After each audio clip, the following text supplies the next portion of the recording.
हनी घर छोड़कर भाग गई। आखिर कहाँ गई हनी? किसने किया हनी के साथ यह हरकत? कहीं अंश और आशा की चाल तो नहीं? हेलो फ्रेंड्स, आपने लॉगिन किया है फिल्मी बीट।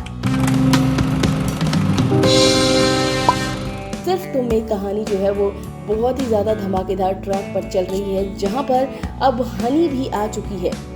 हनी जो है वो अंश की बीवी है, ये तो आप सब जानते ही हैं। लेकिन अंश ने इस पागल लड़की से शादी क्यों की, इसके पीछे भी रीजन कहीं ना कहीं से यही है कि वो किसी भी तरीके से जो विक्रांत है और सुहानी है उन्हें परेशान करना चाहते थे।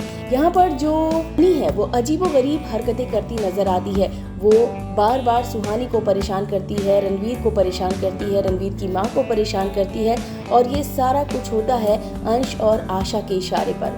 तो बस अब यहाँ पर आप देखेंगे कि जो रणवीर है वो बहुत ज़्यादा गुस्से में आ जाता है, क्योंकि आप सबने देखा है कि किस तरीके से उसने जो है वो रणवीर की माँ के साथ किया है। उसने बहुत ही अजीब बर्ताव किया। आप सबने देखा ही कि हनी जो है वो कुछ ज़्यादा ही सुहानी पर हमला करती नजर आई थी, और साथ ही साथ सुहानी को लेकर बहुत ही ज़्यादा लड़ाइयाँ भी करती दिखी थी। उसके बाद रणवीर आग बबूला हो जाता है और वो कहता है कि ये लड़की नॉर्मल बिल्कुल भी नहीं है, इसे साइकियाट्रिस्ट की जरूरत है। जिसके बाद आप देखेंगे कि आशा आकर बोलती है कि हनी पता नहीं कहाँ चली गई, वो अपने कमरे में नहीं है।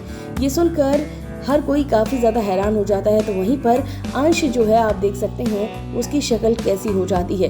तो भाई यहाँ पर अब ऐसा लग रहा है कि अंश ने ही कोई चाल चली है, और कहीं ऐसा तो नहीं कि वो ये बोलने वाला है कि ये सब कुछ रणवीर और सुहानी की वजह से हुआ और इसी वजह से यहाँ से वो चली गई है। और हो सकता है वो ये बोलता नजर आए कि रणवीर और सुहानी ने बहुत ज्यादा टॉर्चर किया है हनी को, जिसकी वजह से सुहानी की ये हालत हुई है। यहाँ पर देखने वाली बात होगी कि आखिर हनी गई कहाँ है। वेल, इसमें कोई शक की बात नहीं है कि इसके पीछे अंश का बड़ा मकसद है। वो किसी भी हालत में रणवीर और सुहानी को एक होते देखना नहीं चाहता, और खासतौर पर रणवीर को इस घर में बिल्कुल भी नहीं पसंद करता। वो यही चाहता है कि रणवीर जो है वो फैसला लेकर घर छोड़कर चला जाए, और इसी वजह से बार बार अंश लगता है ये सारी चीजें करता नजर आ रहा है। और इस बात की भनक जल्द ही सभी को लगने वाली है, यानी कि इस बात की भनक जो है वो सभी को लगने वाली है कि अंश की ही ये सारी चाल है। और ये बात जो है वो जब रणवीर को कंफर्म हो जाएगी तब वो सारी चीजें करने वाला है।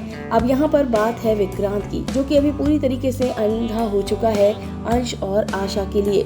तभी तो देख लीजिए ना, उसने इतना बड़ा फैसला लिया है, और इसी फैसले की वजह से अब विक्रांत काफी ज्यादा पछताने वाला है, क्योंकि अब रणवीर भी विक्रांत को वो साफ साफ वार्निंग देने वाला है, और साथ ही साथ हमेशा हमेशा के लिए विक्रांत को छोड़ने वाला है, जिसके बाद विक्रांत के पास अब कोई रास्ता नहीं बचने वाला है। फिलहाल इधर जो अभी सबसे बड़ी प्रॉब्लम हुई है वो ये है कि हनी जो है वो घर से भाग गई है, और अब देखने वाली बात होगी कि कहीं हनी के घर से भागने के बाद अब यहाँ रणवीर और सुहानी की ज़िंदगी में कोई बड़ी मुसीबत ना आ जाए, क्योंकि अभी तो सब कुछ ठीक ठाक चल रहा है, लेकिन अब कोई प्रॉब्लम ना आ जाए, एक बार फिर से अंश अपनी चाल ना चलता नजर आए। वैसे तो ये चलेगा ही, लेकिन फिलहाल अभी हनी का क्या मैटर है ये देखना दिलचस्प होगा। इस वीडियो में बस इतना ही। बॉलीवुड और टीवी से रिलेटेड खबरों के लिए फिल्मी बीट सब्सक्राइब करें, और अगर ये वीडियो आप फेसबुक पर देख रहे हो तो हमारे फेसबुक पेज को फॉलो करें।